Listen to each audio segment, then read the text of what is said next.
Il faudra encore du temps pour retrouver une activité touristique et économique normale. Prenons un autre exemple, celui du secteur brassicole. À cause du Covid-19, une brasserie sur 3 a dû cesser son activité.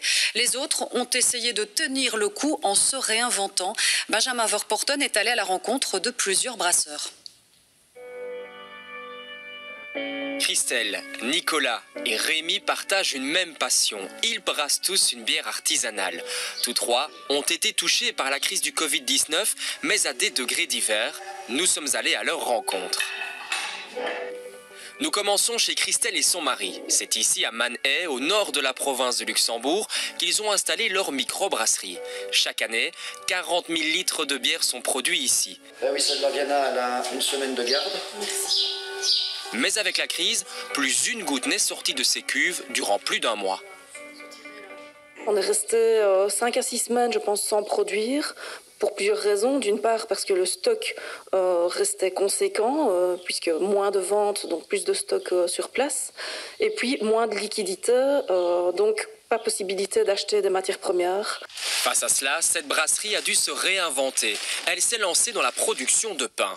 Ça nous permet d'avoir un produit d'appel et donc les gens viennent plus à l'aise chercher leur pain et on espère aussi un petit peu de bière sous le bras. Une petite réussite qui devrait rester au-delà de la crise.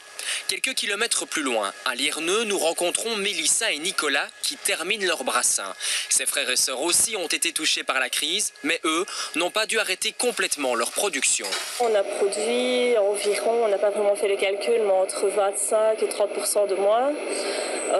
Donc en fait, ce qui se passe, c'est qu'en général, en hiver, on vend toujours moins. Et à partir du printemps, on a toujours une hausse des ventes qui ne s'est pas trop ressentie cette année.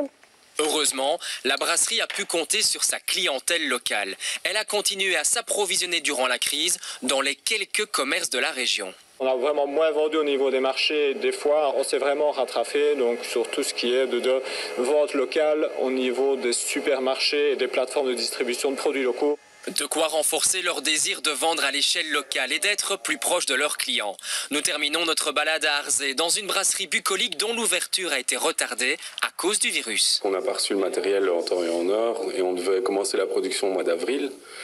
Donc ici, on a recommencé à reprendre un rythme normal à partir du moment où on a reçu le matériel avec presque 6 semaines de retard. En attendant, il a fallu stocker les matières premières et elles ont trouvé refuge ici, en plein milieu du bar. C'est notre stock qui déborde en fait, on se retrouve avec du malt dans le bar. Bon, c'est un peu insolite et puis ça donne une belle odeur, je trouve. Ces sacs disparaîtront bientôt. Sous peu, cette brasserie pourra enfin ouvrir ses portes. Nos 3 brasseurs ont donc su profiter de cette crise. Certains se sont réinventés, d'autres ont renforcé leur souhait de produire local, mais tous sont fiers de pouvoir vivre de leur passion. On a eu peur comme tout le monde, mais voilà, on est serein pour l'avenir. On est vraiment content de sortir de cette crise et plus fort quelque part. On a hâte de pouvoir ouvrir, forcément, on est comme des lions en cage. Santé. Santé. Rendez-vous le 1er août. Santé.